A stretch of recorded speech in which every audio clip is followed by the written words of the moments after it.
G'day, welcome to Maxi Chats. In this episode, we sit down and have a brew with Garth Callender.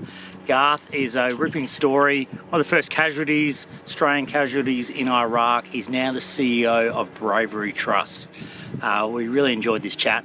Hope you do too. Ladies and gentlemen, Maxi Chats here with Garth Callender. Garth, can you share one personal, one professional, and one peculiar fact about yourself? Sure.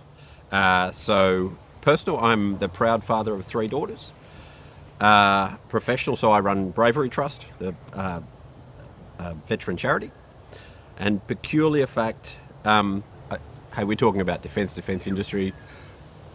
In 2006, I was in Iraq working out of a compound. Over the back fence was the old Ba'ath Party headquarters where the Saddam Hussein trial was going on throughout pretty much the entire 6 months I was there. Fascinating. Can you tell us 2 truths and 1 lie, please? Yeah. So I said I got 3 daughters. I'm actually the only male in my household, including the dog. I just came 4th in the Kira Longboard Classic, the surfing competition. Probably important to say for the defence and veteran category, so not the actual full competition. And I am planning on winning that competition next year. Well, interesting. Which one is the lie there? Garth, RM Williams or Blundstones? Which one and why? I'm wearing RMs today. There are all those old guys who say the only shoes you need are a black pair of RMs and a brown pair of RMs. Sadly, I feel like that's me these days. That's you. And Blunnies are more work shoes. I'm a bit of a runner, so I have this rotation of old running shoes, which I use for working around the garden. Garth, what are 3 things we're likely to find you doing after work? Driving my children around to football training, surfing where I can, and then I'm doing lead-up training for this year's Bravery Trek. What are your top 3 weekend rituals or hobbies? Driving children around to sporting events, tinkering on motorbikes, and more training for this year's Bravery Trek. Garth, tell us a bit more about your background and your current position as CEO of Bravery Trust. Yeah, so I've got a defence background, and honestly, I never thought that I'd be working full-time in the veteran space. This is now the 2nd full-time role I've taken on in the veteran space, but it's something which is very dear to my heart. I love the work that Bravery Trust does, and it's a way of paying back. Can you tell us, what does actually Bravery Trust do? What does it aim to solve in the defence veteran space? Yeah, we work squarely in the finance space, so assisting veterans and current serving at risk of financial hardship through financial education and capability building, assisting those actually in financial crisis through immediate financial support, and then assisting those who carry significant debt, so working with them to advocate to creditors to manage that debt on their behalf. So that's all about getting people back on their feet, back to financial prosperity, and at the same time linking them with all the other great support organisations, whether it's government or veteran organisations, that they need beyond the finance space. On that point, government and defence, really important stakeholders for Bravery Trust. They are. Tell us how they help you or how they support your organisation. Honestly, defence has been great, and if you go back to the beginning of Bravery Trust, we're actually stood up from funding from the Department of Defence. We've now got a great relationship from both sides of the house. We've got Richard Miles and Matt Keogh turning up to an event of ours next week, and along with Andrew Hastie, and then Phil Thompson. Not only is he the assistant shadow defence minister, he's also an ambassador for Bravery Trust. Garth, tell us about a defence leader, either in industry or uniform, who's inspired you the most and why. It's a tough question, because I think defence is so great about nurturing and growing fantastic leaders. But I've got to go back to Roger Noble, retired Major General Roger Noble. He was one of my first COs when I was a troop leader. I got quite badly injured my first deployment overseas. In a broader picture, that's what got me into working for Bravery Trust. But to your specific question, he came and visited me in hospital after I'd been repatriated back to Australia, and in classic Roger Noble fashion, I was there in bed, with a swollen head out here with sort of holes all through me, feeling sorry for myself. He turned up, said some really nice things, but also brought a present for me, which was a copy of Anthony Beevor's Stalingrad. Yes. I think in his classic way, it was him saying, "Hey mate, things probably don't look so bright right now, but have a read of this, you'll see that it could be far worse." Let's talk about the incident that day and what you have learned from that rehabilitation or support from your community.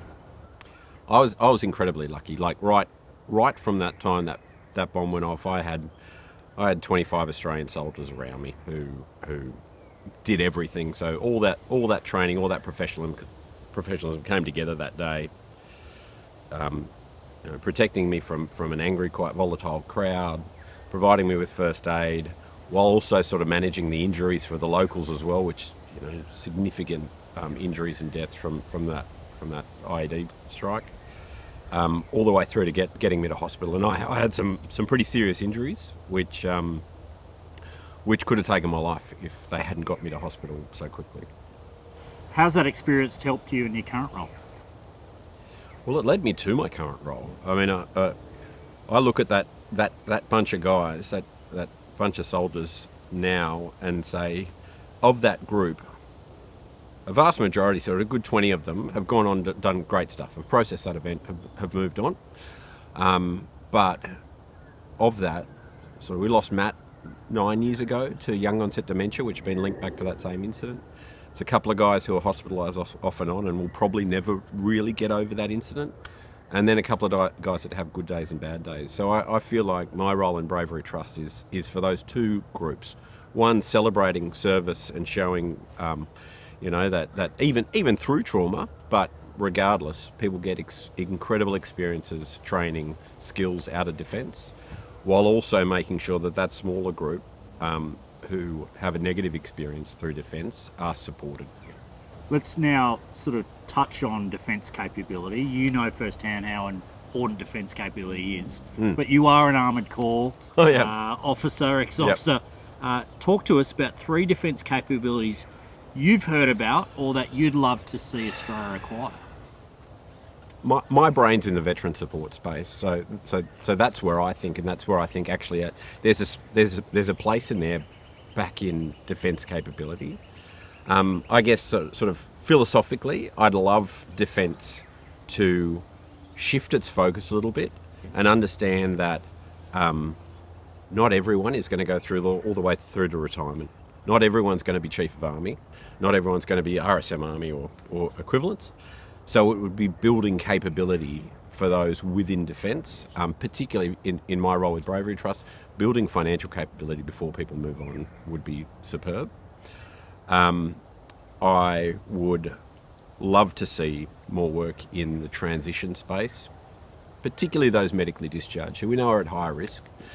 And then getting back to I think, the crux of your question, there is so much incredible tech out there, which is happening. I have worked in the tech commercialisation space, and I'd love to see some of that really smart tech be developed for the benefit of the defence of the country.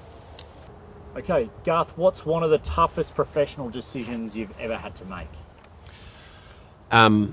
There's been a few, and they've always been in war zones where there's been an ethical element to them, an ethical dilemma. I do talk about this a lot, even back to defence people, in regards to the fact that war zones are about as complex as an environment as you're going to get to, where the right answer can be really difficult to land on. Like I said, there's been a couple, but yeah, definitely from war zones, and they've all involved decisions whether to take life or not take life. Garth, defence industry, defence, it's a serious business, but do we take ourselves too seriously? Aussie soldiers that you've worked with, do they know how to have a laugh? Is it true that defence industry folks have no sense of humour? I think that's probably true. No. Your middle point there, absolutely, Australian soldiers know how to have a laugh. And actually, it's one of those things I feel very strongly about, which is, we need to do everything right as an organisation, but I do get worried sometimes that we're losing the larrikinism in our Defence Force, and I feel really strongly that is part of the core of who we are. Whether that's ex-serving, I think humour is a fantastic coping mechanism, just as much as anything else. And I know in some of the most darkest situations I've been in, the humour has been incredibly valuable. Defence industry, we often have an extremely serious job. In fact, it's not true to say often. There are times when we have an extremely serious job. Probably the most serious you can be, whether it's a military person in uniform making those key decisions, or whether it's defence industry making decisions on how we best protect our warfighters. But that's not all the time. And there is always a place beyond those parameters for humour. Garth, last question. If you could spend a day inside any defence capability or with any global defence force, which would it be and what would you want to learn? I've been very privileged. I still throw on uniform occasionally, and I've had the privilege of instructing down at Staff College for the remote course down there. So it's not specifically the capability you're after that I would spend with, but spending time in syndicate rooms with a group of up and coming senior leaders in defence is my happy place. And anyone who's nervous about the future of our Defence Force just needs to go and have a look at those up and coming, enthusiastic, extremely intelligent leaders coming through. What I learned from them, what don't you learn from them? Tri-service environment with the very best in their cohort. Incredible situation, learning off each other, and having the privilege of sitting in the back or running the syndicate discussions, learning so much yourself. Garth Callender, CEO Bravery Trust, thank you for your time. Maxi, thank you.